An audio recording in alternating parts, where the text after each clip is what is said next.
pendakian kan gitu ya. Kita sering melihat atau mendengar orang-orang berkata gitu ya, berteriak, menyapa, kemudian bertingkah yang justru jauh dari sebuah nilai-nilai etika moral yang barangkali tidak. Nah idealnya kalau di sekolah ya tidak begitu kan gitu ya. Ada sebuah nilai yang harus bisa untuk apa ya, untuk memperbaiki diri dan barangkali menjadi sebuah inspirasi bagi ya itu jadi apa, kurang lebih jadi mengingatkan kembali lah tentang dahulu kan gitu, tentang dulu era di mana ya kalau barangkali ya jujur juga sih kalau pada saat saya mendaki usia 19 tahun, 20 tahun belum banyak hal yang saya pahami kan gitu, sekedar senang-senang ya wajar kalau ada yang juga sekarang begitu. Sebagai contoh ya, saya sebutin tahun ketahuan banget tuanya gitu, tapi ya nggak apa-apa gitu ya. Saya mendaki Semeru itu pertama tahun 1994. Berarti kan udah berapa tahun yang lalu gitu. Saya embryonya aja belum ada. Dia udah ke berapa 30 tahun yang lalu kan gitu ya. Suasananya ini sangat alami ya. Itu di Ranukumbolo aja burung belibis yang liar berenang itu masih banyak kan gitu. Artinya belum ada model apa sekarang sistem booking online, kemudian pembatasan kuota dan seterusnya. Orang datang naik dan seterusnya kan. Jadi bahkan pada saat itu begini ya. Jadi ada sisi-sisi komersil daripada sebuah tempat gunung itu belum muncul seperti sekarang. Artinya dari penyelenggara, IPO juga belum seperti sekarang itu mas ya. Kemudian dari warga masyarakat sekitar itu juga belum berupaya mengambil nilai ekonomi dari pendaki. Bahkan mereka lebih ke arah senang berinteraksi kan gitu ya. Jadi itu barangkali perubahan gitu ya. Jadi pada saat itu pun saya di Kecamatan Tumpang Malang itu belum ada mobil yang secara reguler mengantar pendaki, nggak ada. Jadi saya datang nyari-nyari informasi dan harus nunggu sore, nunggu truk sayur yang pulang gitu. Artinya dari Artepane mereka pakai bagi antar sayur dan sore baru pulang gitu. Basecamp belum ada, bahkan kebetulan berbarengan dengan kepala desa dari desa Ranupane tersebut, terus ngobrol-ngobrol ternyata dia mualaf gitu dari Hindu baru masuk Islam dan sebentar lagi mau berangkat haji waktu itu.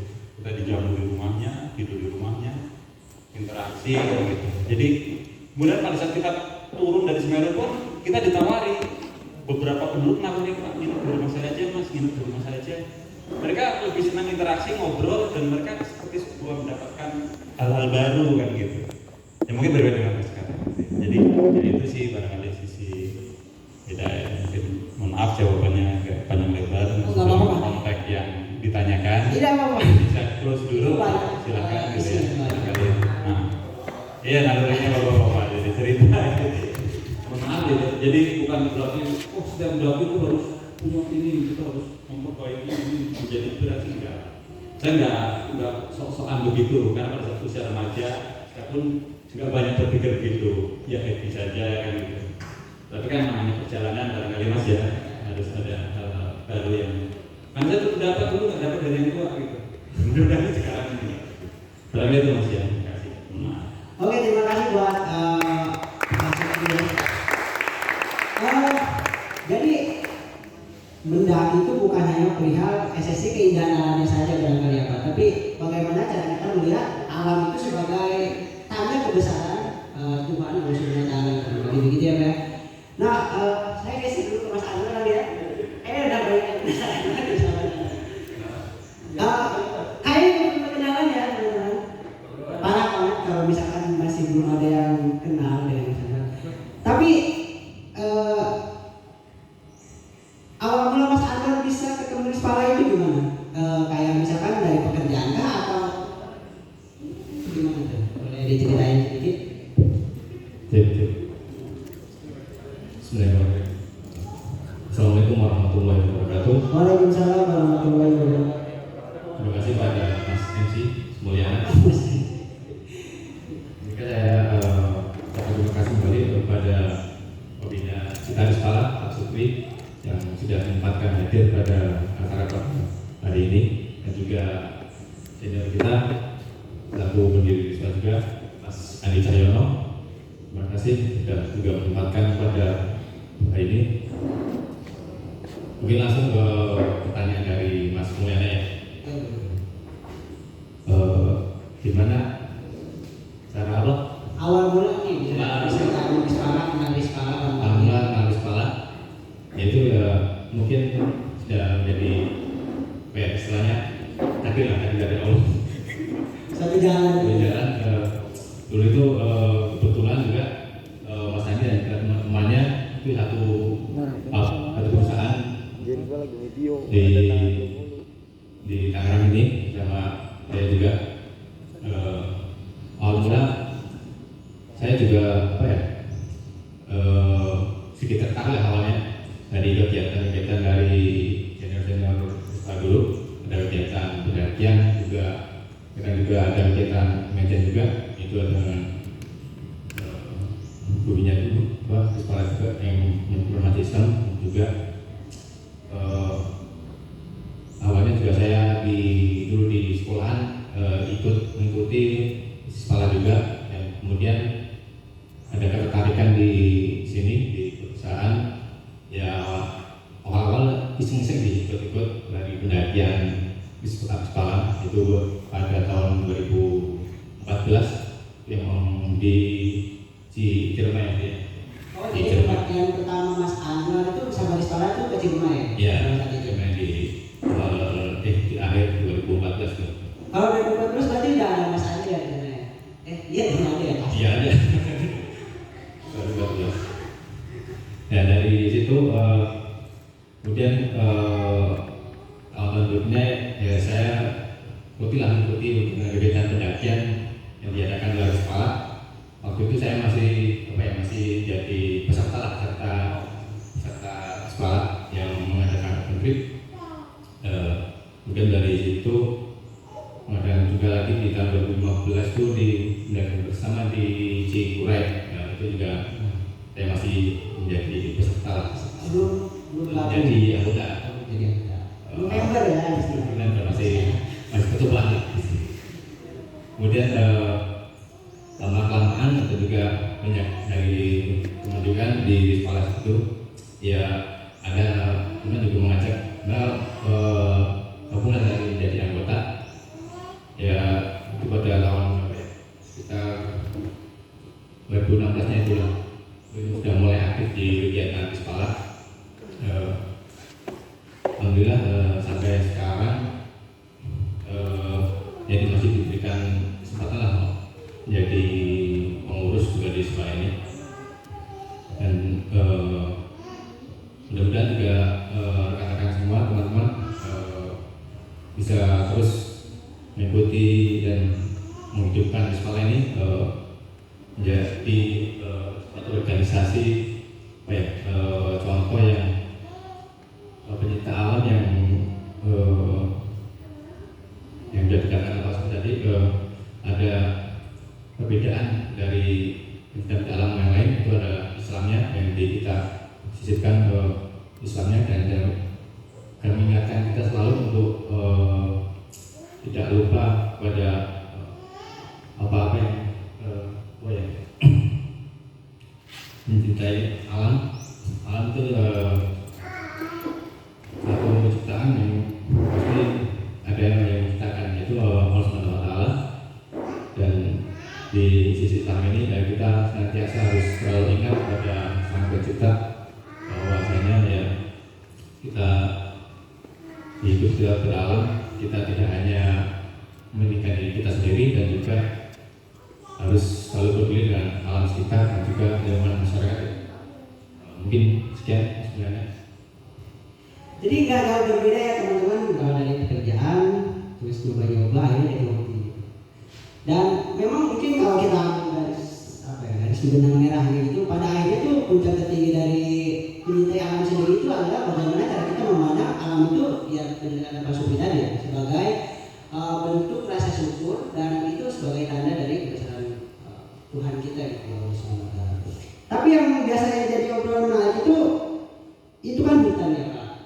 Nah barangkali itu hal-hal yang mitos atau yang apa Bapak pernah ngalamin hal-hal yang janggal kayak gitu? Biasanya itu kan yang paling clickbaitnya itu paling banyak Bapak di YouTube saya lihat itu seperti itu. Saya ini mencoba seperti itu halnya. Jadi yang penasaran tuh, Bapak pernah ngalamin hal yang kayak apa ya? Wah ini di luar nalar nih. Pernah Pak? Oke Mas Adi juga pernah. Ini pokoknya pertanyaan buat semuanya ya. Iya pertanyaan buat semuanya nih. Jadi gimana kamu? Pernah ngalamin hal yang hal sana sebenarnya kayak lucu atau yang memorial banget gitu. Iya. Jadi cerita ya, waktu itu kita pernah ngadain pendakian itu ke Gunung Lawu, Jawa Timur. Lalu teman-teman. Jadi tanpa didasari dengan ilmu yang banyak, maksudnya kita jalan aja gitu. Jalan aja, kemudian tentu dengan perhitungan kayak tiket segala macam udah mateng ya. Cuman kita nggak terlalu banyak nyari tahu tentang kemistisannya tadi ya, misalnya ditanyakan kayak gitu. Jadi waktu kita naik Lawu itu kan ada dua base camp ya, jadi Cemoro Sewu sama Cemoro Kandang ceritanya gitu. Kita ambil jalur yang Cemoro Kandang. Jadi kalau orang-orang itu banyaknya Cemoro Sewu karena cepet di situ. Kalau kita ngambil yang Cemoro Kandang yang agak jauh. Yang pengen yang beda gitu. Iya, pengen yang beda. Dan Ismail beda. Dan kemudian di suatu jalan atau pos yang kita lewati itu pas banget waktu itu maghrib. Pas banget maghrib, kemudian kita melakukan aktivitas sholat maghrib di situ. Kemudian kita duduk-duduk dulu di situ karena memang cahaya dan sebagainya kan udah gelap banget. Kita nggak tahu tempat yang kemudian kita pakai di situ. Gitu. Ya udah sholat aja di situ. Kemudian selesai sholat kita ngobrol dulu di situ. Nah kemudian sampai selesai mungkin sekitar jam 7 kita naik lagi, sampai jam 7 naik lagi. Kemudian keesokan harinya kan kita lewat di situ lagi gitu ya. Kemudian cerita sama teman-teman atau pendaki yang lain. Terus iya tadi pas maghrib kita sholat di sini gitu. Ternyata si orang tadi cerita tentang kemistisannya di daerah itu gitu. Ternyata di situ adalah namanya itu pasar setan. Kalau pasar Lumayan cukup terkenal. Pasar setan yang mana dia cerita kalau di situ tuh tempat berkumpulnya ya setan-setan lah. Gitu. berjualan kan. Iya. Entah berjualan entah apanya ketemu di situ orang setan-setan gitu. Nah baru kemudian kita saling ngobrol kan kita udah berhenti lama di situ gitu. Dan tanpa ada rasa takut, tanpa ada rasa khawatir pas kita melakukan aktivitas di situ gitu. Jadi intinya mistis itu adalah sebenarnya persepsi kita yang kemudian kita buat sendiri. Ketika kita punya rasa ketakutan yang amat dalam, akhirnya kita timbul rasa ketakutan itu. Sehingga yang saya pahami itu, ketika kita melihat sesuatu benda, kemudian kita punya rasa takut terhadap apa, misal genderuwo, misal apa gitu. Nah, kemudian setelah setan itu masuk di situ. Nah, dengan segala upaya setan kemudian menyerupai persepsi kita, rasa ketakutan kita, kekhawatiran kita terhadap tadi yang kita bayangkan. Akhirnya ya mindset kita melihat benda itu ya akhirnya dengan setan yang kemudian bagaimana cara dia menguji kita gitu ya. Akhirnya muncullah itu sosok yang kemudian ditakutkan. Karena ya berdasarkan pengalaman ya tadi ketika kita nggak memikirkan sesuatu apapun tentang tempat itu, kemudian kita nggak ada rasa takut, nggak ada rasa khawatir, ternyata nggak ada apa-apa gitu di situ. Tapi orang yang cerita tadi yang kita ketemu itu menceritakan hal yang mistis di daerah tempat kita waktu kita melakukan aktivitas di situ. Jadi tentang persepsi saja kayak gitu. Kembali ke orangnya masing-masing. Terima kasih Mas Andi, itu jawabannya sangat sangat bermanfaat ya bagi kita. Kalau Pak Sabri ini ada apa nih? Ada peristiwa apa? Pernah mengalami hal apa atau mungkin gimana? Lebih takut sama istri. Wah, itu kayaknya udah di next level Pak, dan saya kebetulan belum bisa merasakan hal itu kayaknya saat ini. Jadi ya, terima kasih ya. Canda dari Mas. Aman. Jadi terkait apa yang disampaikan atau ditanyakan oleh Mas Mulyana gitu ya. Kan kalau lihat di tayangan YouTube atau apa podcastnya, podcast itu luar biasa itu ya. Jadi bahkan dulu anak saya itu yang cowok itu pernah nyetel itu kalau tertarik dengan bisa marahin itu Mas.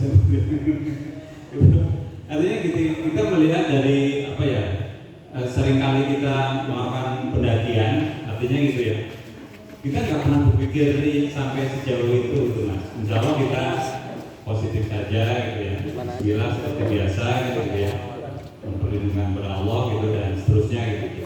Hal-hal yang semacam itu kan hanya kemudian menjadi sebuah, jangan dijadikan sebuah topik menarik yang kemudian jadi bahan obrolan gitu.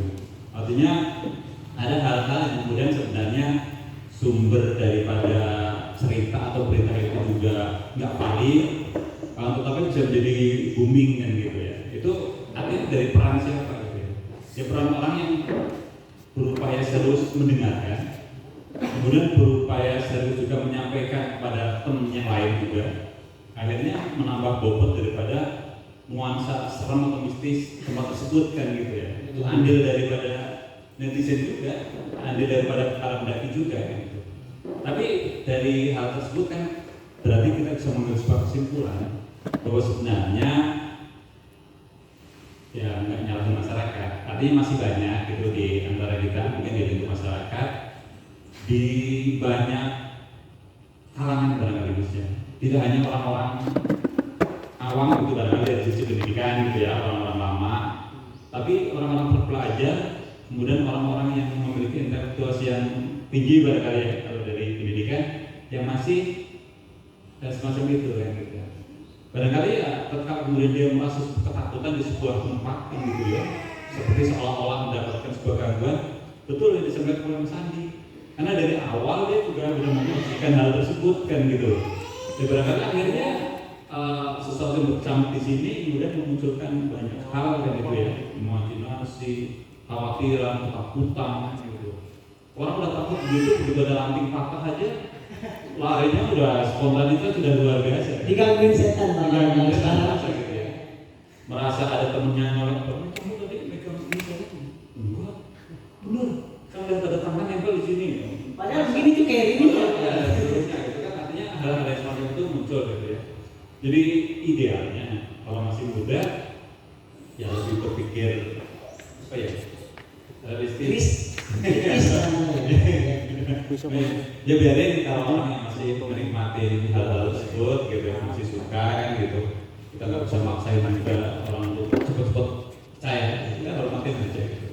Silakan aja Mas, kalau memang masih pada saat mendaki nggak boleh belakang atau nggak boleh bilang apa ya, silakan, atau nggak boleh pakai baju hijau ya silakan gitu. Kita nggak usah terlalu ribut nanti di awal kan gitu, ribut langsung mendaki nggak happy ya biarin gitu kan. Kita kan juga harus menghormati keyakinan orang, apa kita kan juga bisa memaksakan pemahaman orang serta-merta harus seperti ini kita kan gitu ya Mas. Itu bagian dari sebuah kultur udah ratusan tahun, ribuan tahun barangkali ada gitu. Dan yang nggak mempan oleh teknologi HP itu Mas ya, ternyata masih tambah subur gitu dengan podcastnya. Barangkali sih itu Mas ya, belum pernah gitu secara itu. Hal-hal yang semacam itu. Nggak tahu kalau Mas Anwar mungkin ada. Mas Anwar kayaknya sering banget nih Mas Anwar. Beliau mungkin ada kemampuan spiritual yang lain itu indra keberapa gitu. Bayangkan gimana Mas Hendra? Bro kayak. Pernah melihat sosok apa di barangkali di gunung? Atau temannya mungkin yang menyerupai apa gitu? Ya. Mungkin sedikit menambahkan ya tentang apa ya katakan Mas Kul, cerita mis atau cerita-cerita yang di luar nalar gitu lah, horor. Mungkin kalau saya pribadi ini belum pernah ya, tapi pengen sih lihat gitu. Kadang-kadang lihat di YouTube tuh masa sih kayak gini. Kadang-kadang kita juga ngajak teman-teman, yuk kita coba di sini. Apa benar dari yang dari YouTube tuh bisnis itu, ya kita mau coba sekitar menunjukkan lah apa ada yang bisnis. Ya, Podcastnya beda yang ditonton pasti jauh. tapi ya nyatanya ya, insya Allah kalau kita bisa ke suatu daerah, kita menghargai budaya atau adat istiadat di daerah tersebut dan juga tidak dengan niatan buruk, insya Allah kita selalu diberikan perlindungan Allah Taala. Alhamdulillah juga sering kita juga mendaki di gunung yang masjid, ya alhamdulillah nggak terjadi apa-apa, walaupun yang diinginkan lah kita hanya sedikit nggak ada lah. Tapi alhamdulillahnya ya nggak terjadi apa-apa gitu. Ya itu mungkin sebuah persepsi lah atau jadi karena sandi itu sebuah halusinasi atau sebuah imajinasi dari pikiran kita yang ketakutan lah sebenarnya dalam sebuah hal yang tak kasat mata yang membuat pikiran kita menjadi terganggu dan juga menunjukkan penglihatan kita juga menjadi sebuah kenyataan yang tidak kita inginkan. Ya, bisa mungkin kita sekolah ya kan remaja Islam di dalam kita sebagai Islam ya, jangan sampai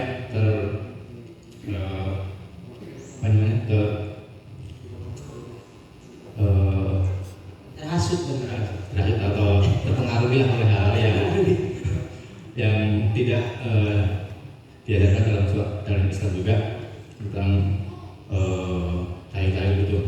Ya kita percaya mereka ada, tapi kita menghargai mereka hidup di alamnya masing-masing dan juga mereka tidak mungkin mengganggu kita selagi kita menghargai mereka juga. Kan mereka itu sama-sama makhluk ciptaan Allah lah, dan kita juga makhluk ciptaan Allah, dan kita yang sempurna, dan insya Allah kalau kita selalu mendekatkan diri kepada Allah, ya kita tidak akan tergoda oleh mereka. Mungkin itu saja.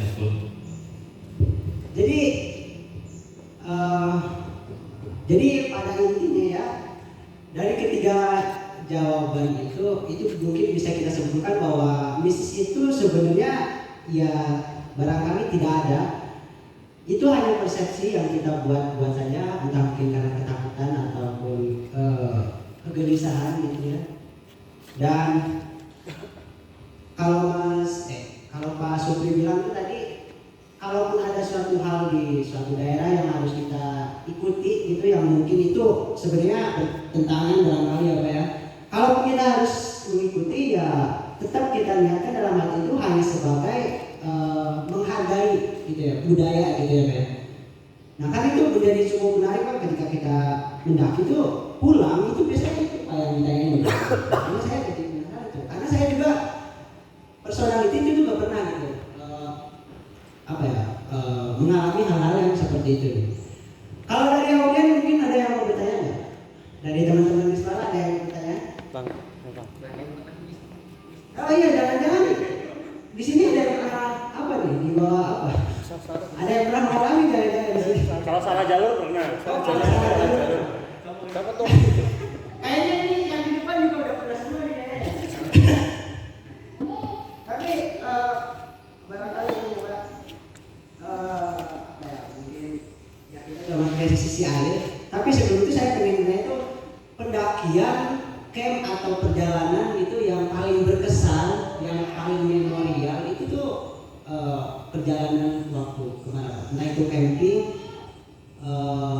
ataupun naik gunung paling paling berkesan buat Pak Supri dulu deh, buat Pak Supri terlebih dahulu tuh paling berkesan tuh pendakian kemana, terus dan apa tuh yang membuat berkesan tuh, apa karena tempatnya kah atau karena orang-orangnya kah atau gimana?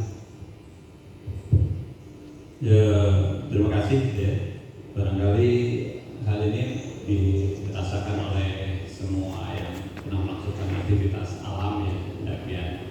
Artinya kan setiap gunung memiliki karakter yang berbeda gitu Mas ya, memiliki kesulitan yang berbeda pula, kemudian tentang alam yang berbeda gitu. Yang sama barangkali satu ya Mas ya, sama-sama capek gitu, sama-sama capek. Itu nggak bisa dipungkiri sih Ya, Pak. capek gitu ya. Dan kemudian ya sama-sama senang tatkala ketemu base campnya gitu ya, sendirian tenda. Dan kemudian senang lagi kalau kemudian sampai puncak gitu Mas ya, turun. Nah, barangkali sih itu ya. Jadi kalau pendakian berkesan, barangkali kalau saya itu lebih ke arah tidak hanya dari sisi apa ya, karakter gunungnya kan gitu, tapi bersama siapa kita dakinya kan gitu. Itu biasanya yang lebih membawa sebuah kesan gitu ya. Jadi 10, 20, 30 tahun berikutnya kadang kita masih ingat momen-momen tersebut kan gitu ya. Tentunya momen yang kemudian manis gitu Mas ya. Tapi momen pahit pun pada saat pendakian akan terasa enak juga gitu. Menjadi sebuah cerita yang menarik juga gitu. Artinya tidak pernah ada ruginya lah gitu ya. Misalkan suatu saat kita pernah dalam sebuah kondisi yang hujan, gelap, belum sampai lokasi, dan seterusnya gitu ya. Saya dulu pernah pada saat ke Gunung Gede Pangrango itu, tapi lewat jalur Cibodas gitu ya. Itu di tahun 2009 atau berapa. Kita daki cuma bertiga kan gitu. Jadi kebetulan dakinya juga udah sore gitu. Jadi kita lewatnya malam itu sebelum kadang badak itu. Pas betul-betul hujan gitu, kita diriin tenda itu langsung roboh gitu, karena kita diriin tendanya itu juga kondisi tenda kurang bagus, hujan terus banget, serba repot kan gitu, gelap dan seterusnya gitu. Jadi betul-betul nggak bisa diriin tenda gitu. Kemudian yang sebelah itu ada satu tenda gitu yang kemudian menawarkan kita untuk udah di sini aja. Jadi ada tenda satu yang memang diri 2 tenda cuma 4 orang kosong. Situ kita bisa beli makan dan seterusnya gitu. Dia dari Salatiga gitu.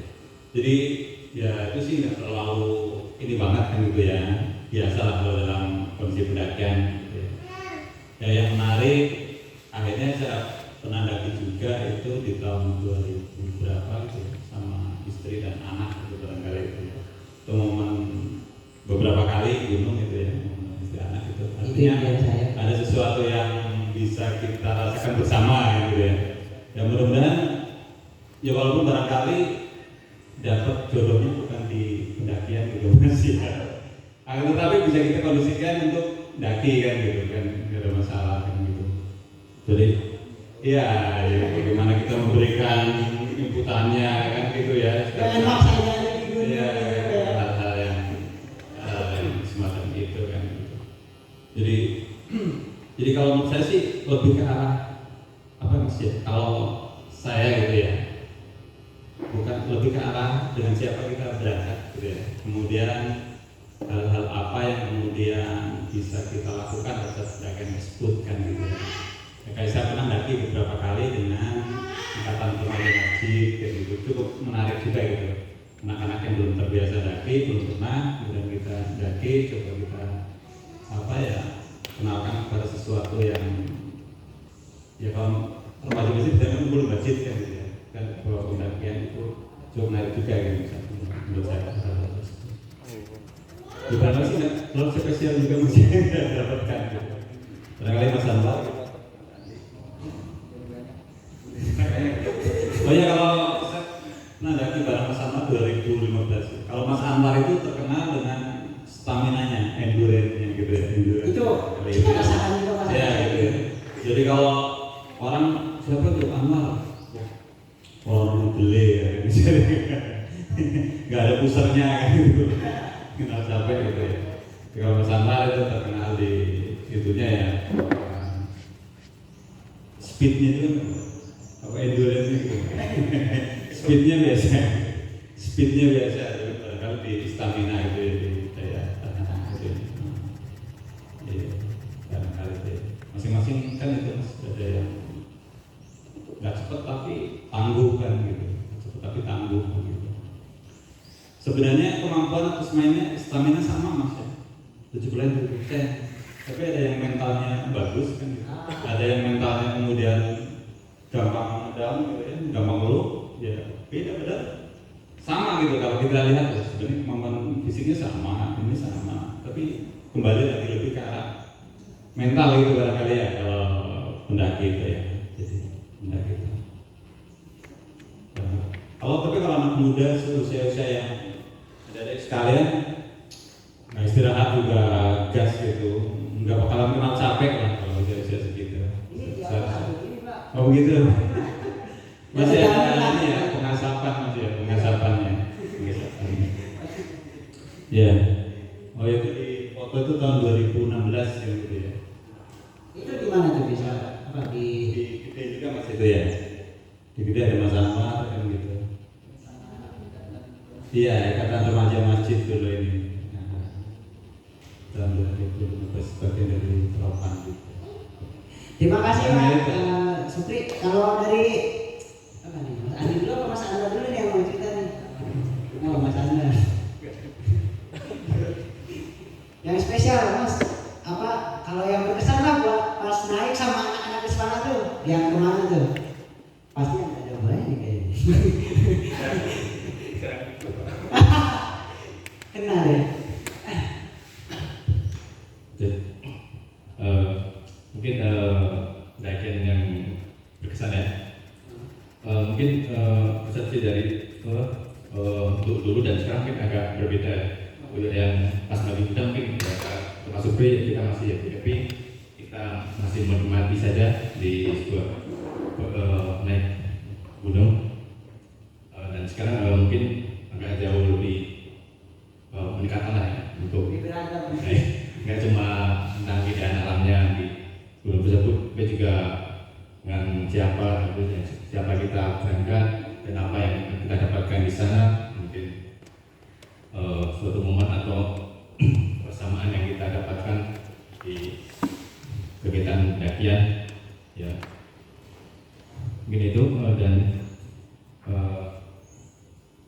kalau yang berkesan dari suatu keindahan alamnya yang keindahan alamnya pasti kalau menurut saya dari beberapa gunung yang pernah saya daki, mungkin salah satunya itu Gunung Rinjani untuk keindahan alamnya. Itu ya sudah nggak diragukan lagi dari untuk kita sebagai komunitas lah, sudah tahu lah Gunung Rinjani itu salah satu surganya Indonesia lah untuk keindahan alamnya. Ya paling sama nanti bisa diadakan lah lagi nanti ya udah berangkat. Nanti bicarakan di belakang layar. Dan mungkin untuk kegiatan bersama sekolah yang berkesan untuk saya juga pas kegiatan Berarti berkesan semua ya? yang berkesan semua. Alhamdulillah berarti berkesan semua. Ya itu dari karena kita berangkat bareng siapa itu yang menjadi suatu kesalahan. Alhamdulillah dengan kepala ya kita selalu kompak menuju bagian bersama dan juga menjadi suatu momen yang berharga lah buat diri saya juga dan mungkin buat teman-teman ya, itulah mungkin jadi saya dikit barangkali. Teman-teman pernah ada yang tahu gunung ini mas, Gunung Parang kan mas? Karang apa parang? Parang. Pernah dengar Pak? Pernah dengar. Saya pernah dengar tapi belum pernah tahu. Ya, Gunung Parang itu di Purwakarta itu sekitar 6 tahun yang lalu ya, atau 7 tahun yang lalu itu 6 tahun barangkali itu. Itu Gunung Parang itu pendakiannya kan pendakian via ferata. Jadi dari start pendakian itu pakai tangga besi. Oh ini. Ya, jadi untuk sampai ke puncak itu sekitar 4 jam atau hampir 4,5 jam. Turun sekitar 2,5 jam atau berapa jam. Itu dari awal udah semacam ini gitu. Saya dulu daki yang dalam kuning itu anak saya. Saya dulu daki berempat di Gunung Parang itu. Dari start awal kan tangganya satu mas. Jadi mau nggak mau kita harus beriringan gitu. Di atas bawahnya. Nah itu saya nyoba itu karena kebetulan saya juga takut ketinggian itu sampai ketinggian belum sampai 100 meter itu. Kaki saya udah gemeter semua itu mas. Kaki gemeter lewat ke bawah, tangan udah basah itu. Wah kalau dilanjutin kayaknya udah enggak. Akhirnya minta turun. Akhirnya turun semua gitu. Kemudian bertiga itu yang sampai ke puncak itu saya nunggu di bawah itu. Hampir 6 jam gitu. Itu Gunung Parang itu mas kalau mau dicoba itu di Purwakarta. Itu namanya pendakian via ferata. Pendakian via ferata Gunung Parang itu ada beberapa titik pendakian. Kalau dulu biaya dakinya itu sampai ke puncak itu sekitar 700.000. Ada diskon jadi 300.000 sekian. Kalau kita sama gitu. Jadi resiko biayanya lumayan tinggi juga kan gitu. Jadi per orang 700. Cuma dulu mungkin ada beberapa spot yang kelihatan dikasih free udah diskon aja jadi 350. Tapi nggak sampai habis paling karena hampir kondisinya itu hampir berapa mas ya? Kayaknya 90 ya, mungkin 70, ada yang beberapa 20 dan hanya sampai ketinggian 100 meter berapa itu masih ada tali seling pengaman mas. Kalau udah ketinggian hampir 200 meter ke atas itu udah nggak tali seling, jadi begitu naik kita cantolin ini baby itu naik satu tangga cantolin. Itu cukup menantang juga gitu kalau bagi yang muda yang nggak takut ketinggian gitu. Berbeda ya katanya dengan itu kan Gunung Parang itu gunung andesit, artinya gunung batu tertinggi nomor 2 ya pokoknya di Asia atau Asia Tenggara 900 meter. Jadi dari ini ada pendakian juga konvensional mas. Jadi bukan via ferata begini tapi pendakian konvensional ada yang lewat jalur biasa gitu.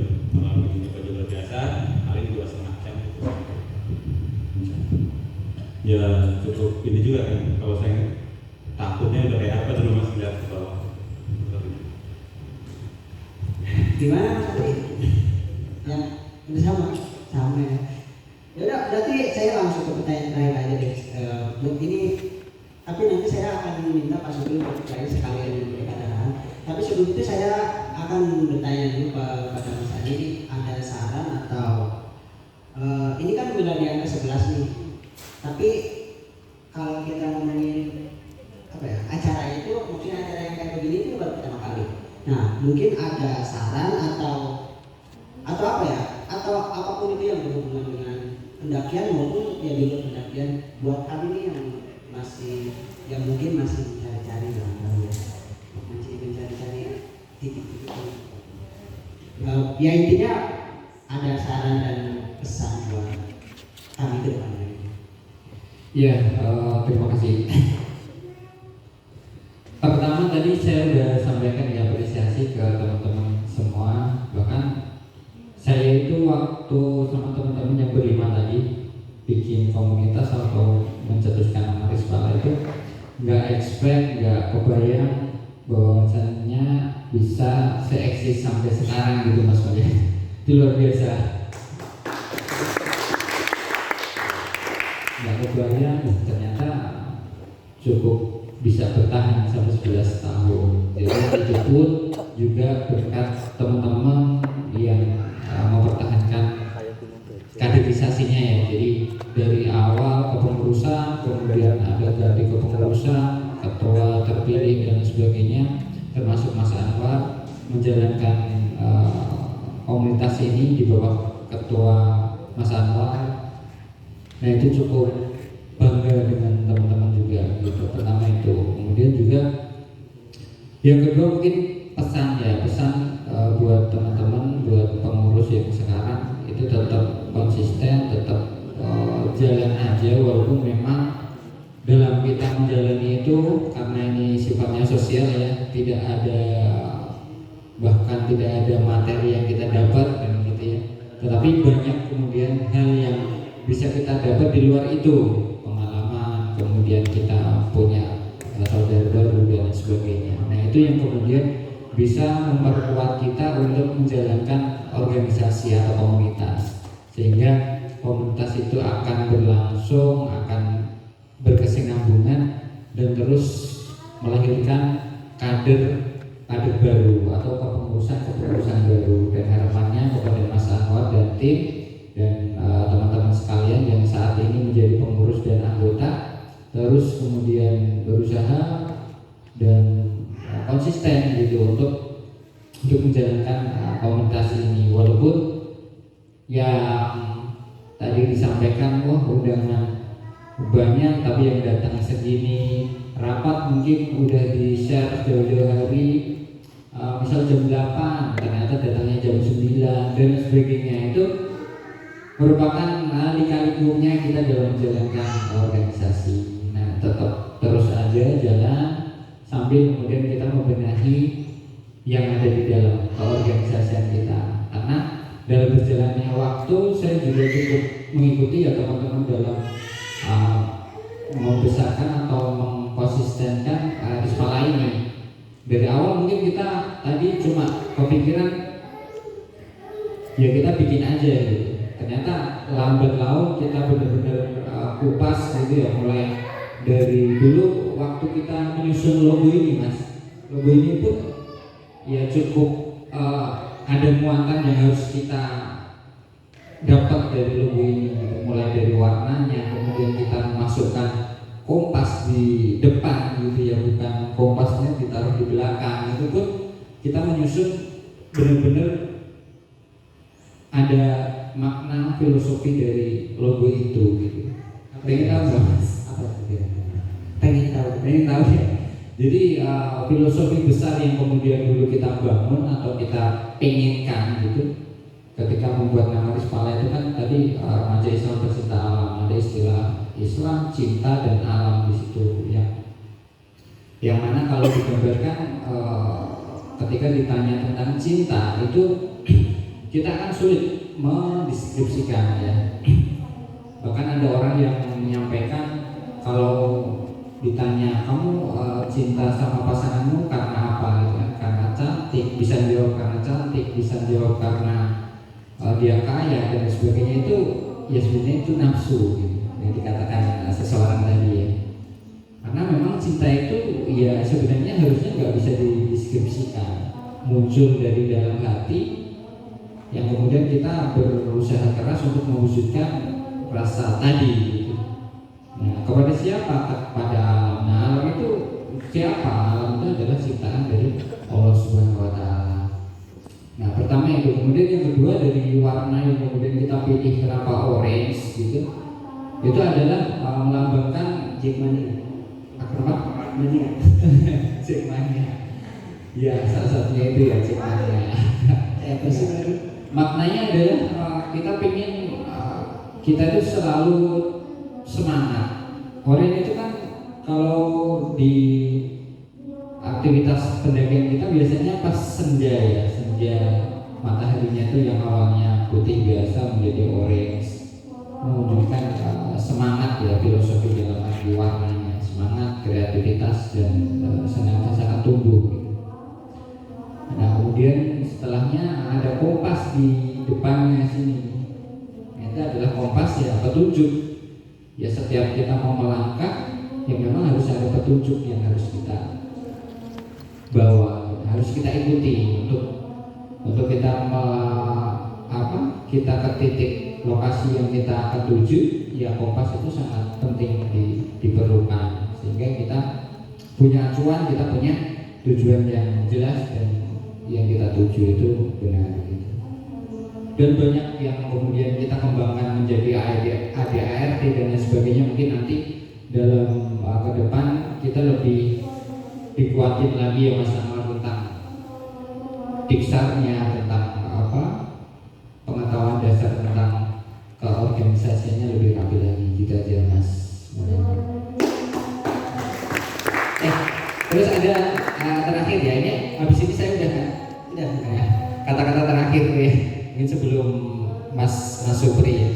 Siap. Ya barangkali di antara kita dan teman-teman itu banyak punya masing-masing alasan kita untuk memulai berpetualang ya. Mungkin ada yang memulai berpetualang itu karena patah hati. Mungkin ada nggak? Banyak. Ada nggak? Banyak. Ada. Jadi banyak alasan untuk memulai berpetualang. Ada yang patah hati, ada yang mungkin karena memang untuk mencari jati diri. Yang barangkali di sekarang masih sering galau dan sebagainya. Sebenarnya jati diri saya itu gimana, terus apa gitu kan.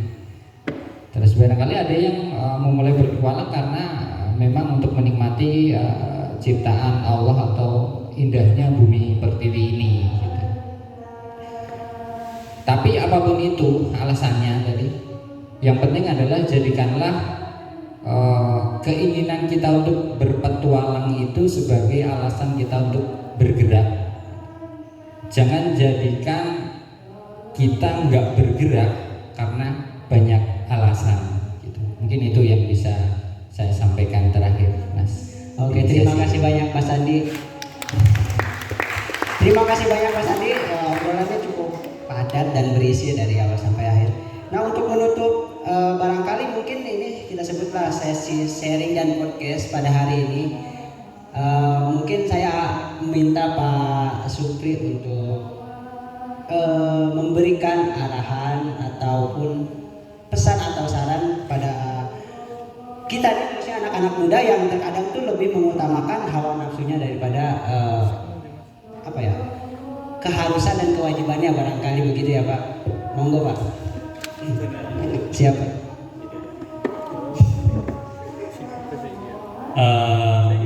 Ada rekan sekalian ya, saudara sekalian dari komunitas Ispala gitu ya.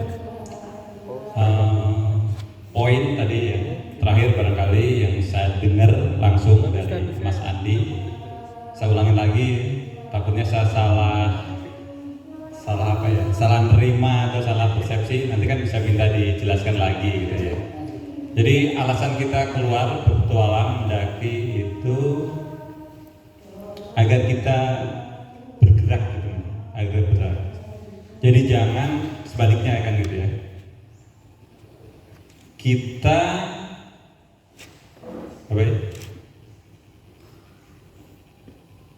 karena kita tidak mau bergerak gitu, apa Mas? Mager. Jadi jangan kemudian kita nggak bergerak karena banyak alasan. Jangan kita nggak bergerak karena banyak alasan. Jadi intinya ya sebagai individu personil gerak aja bertualang dan terus jangan kemudian kita nggak bergerak karena banyak alasan-alasan yang kemudian alasan ini itu nggak bisa mas, nggak bisa mas, kayaknya nggak bisa dan seterusnya kan gitu. Jadi begitu ya, itu luar biasa kan gitu. Kalau bentuk aplikasinya kan banyak hal gitu ya, tidak hanya di bentuk petualangan, tidak hanya di bentuk aktivitas yang lainnya kan gitu. Tapi bisa dalam wujud-wujud aktivitas yang lainnya gitu ya. Jadi sebuah pengingat motivasi. Barangkali sedikit saja menambahkan, jadi banyak hal yang bisa kita dapat juga kan gitu ya dari apa yang disampaikan oleh Mas Anwar, pembawa acara sendiri, Mas Andi, dan juga barangkali inspirasi dari rekan-rekan adik semua kan gitu ya.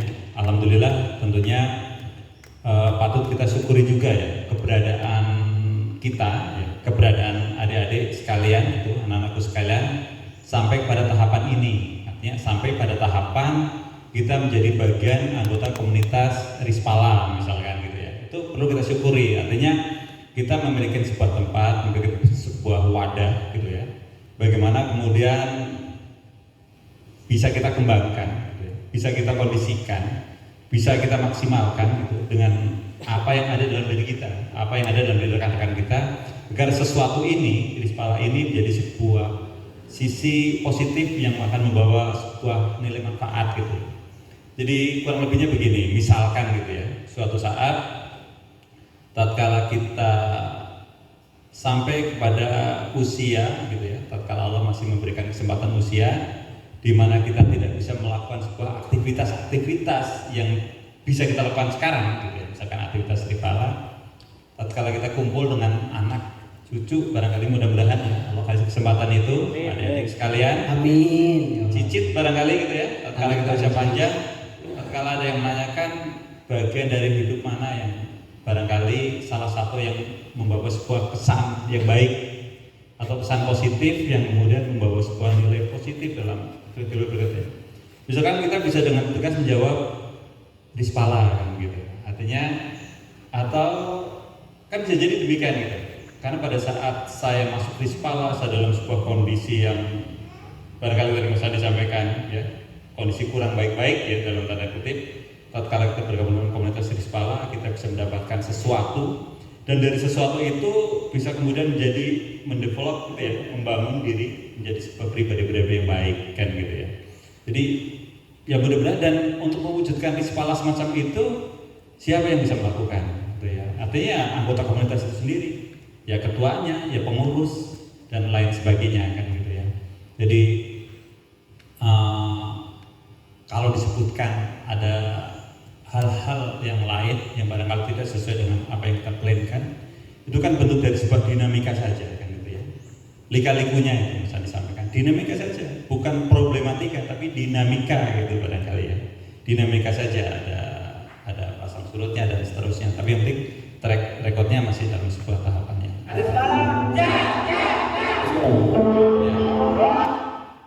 Jadi kalau di usia 11 kan gitu ya, sedikit ya tarik dengan usia 11. Kalau usia 11 tahun, kalau tahun mas ya, tahun kelahiran 11 itu usia kelas berapa mas?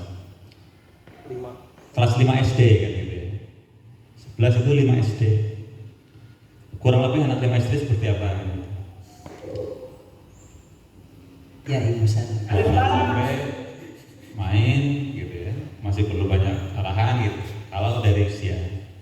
Tapi kalau 11-nya itu usia pendidikan gitu ya. Jadi kalau 6 tahunnya itu SD, 3 tahun SMP, 9, 11-nya itu berarti udah SMA kelas 2 kan gitu ya.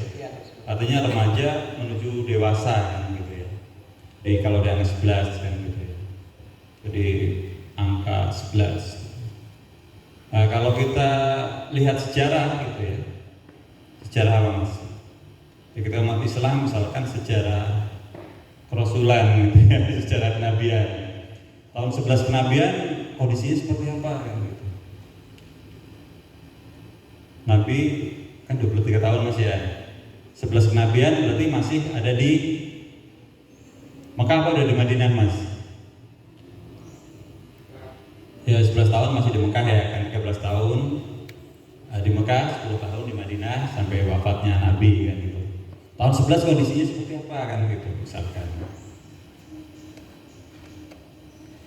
Ya pelajari sendiri mas ya, pelajari sendiri silakan gitu ya. Jadi artinya begini, nah kemudian kalau saya tanyakan kepada Pak Ketua kan gitu atau yang lain, kira-kira di usia 11 itu gambarannya 11 tahun atau 11 usia pendidikan atau 11 yang lain gitu mas. Kalau tahapannya sekarang ya nggak perlu dijawab juga mas ya. Artinya silahkan lah ya kondisikan dari 11 itu. Mudah-mudahan 11 itu adalah dari remaja ke pradewasa kan gitu ya. Dari sisi kemandirian, kemudian dari sisi visi terhadap hidup pun sudah mulai muncul kan gitu ya, bukan anak-anak usia 11 tahun lagi, tapi anak-anak udah usia SMA kan gitu, istilahnya kalau memilih dari sisi kedewasaan. Dan mudah-mudahan itu lebih ke arah harapan saja mas ya, telah disampaikan tadi. Ya mudah-mudahan siapapun yang ada di Rispala gitu ya, entah setahun di Rispala, cuma 2 tahun di Rispala, atau sampai tua gitu ya, sampai usia lebih masih merasa Rispala itu menjadi sebuah bagian penting gitu ya, walaupun nggak daki kan gitu ya, walaupun dari kampung menjadi sebuah bagian penting yang kemudian ada sisi yang positif kan gitu ya, yang bisa diambil gitu ya. Jadi saya rasa kayak Mas Andi kan gitu ya, sebagai founder Rispala pun masih, kalau hatinya kan gitu ya, dari dalam lagi masih ada ya kan gitu. Oh, Rispala kondisinya begini, ikut senang gitu, misalkan dalam perkembangan, atau kondisi Rispala seperti itu, aduh kok seperti itu ya, bagaimana, misalkan ada sisi hal-hal semacam itu.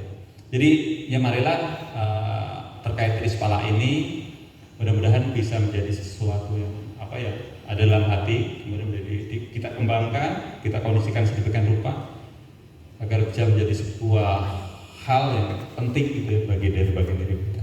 Barangkali itu aja Mas dari saya. Saya dari beliau. Assalamualaikum warahmatullahi wabarakatuh. Waalaikumsalam warahmatullahi wabarakatuh. Alhamdulillah, podcast atau sharing dan ngobrol pada sesi hari ini sudah berjalan dengan baik dan kita sudah berada di ujung acara. Ya itulah ya teman-teman, akan selalu ada pemantik-pemantik agar kita melakukan hal-hal yang baru, tapi ya apapun yang kita lakukan semoga itu adalah menjadi suatu hal kebaikan untuk diri kita, dan itu menjadi suatu hal yang lebih baik lagi untuk diri kita itu. Terima kasih Mas Andi.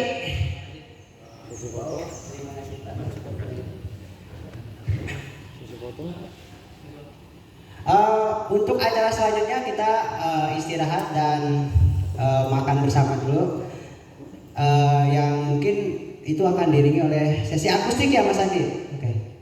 Mari Pak. Saya selaku pembawa acara pamit undur diri, dan tentunya saya mohon maaf bila ada kekurangan, ada kesalahan atau banyak kata yang mungkin barangkali tidak berkenan, karena basicnya saya suka bercanda ya Pak. Mas Andi mungkin kalau misalkan ada candaan atau apa tadi yang kurang berkenan, saya mohon maaf. Tapi yang satu yang saya ingin ucapkan, terima kasih banyak buat hadir yang terima kasih buat semua yang udah hadir pada acara hari ini, terutama ada Mas Andi, ada Pak Supri dan juga istri, dan tentunya ada Mbak Danti, tamu spesial kita ya. Terima kasih banyak. Saya pamit undur diri. Wabillahi taufiq wal hidayah. Wassalamualaikum warahmatullahi wabarakatuh. Untuk menutup acara hari ini kita akan mengadain sesi foto bersama terlebih dahulu. Ininya di sini. Ini nggak apa-apa. Nggak masalah di sini ya. Kasih ini ada. Yuk, foto yuk. Yuk foto bersama dulu. Ini nih baca kali ya. Acaranya udah bos juga. Oh ini apa diturunin aja?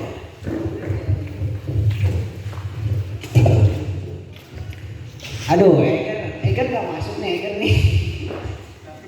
Udah ditempel gua di depan ini nggak masuk banget. Susah ya dokter. Susah ya. Dapat. Semuanya Mas. Yang penting sih. Dulu ya Mas. Ayo. Ya nanti tapi kok foto. Pulang. Foto dulu, Bang. Jatuh ya. Ayo Bang. Ya udah.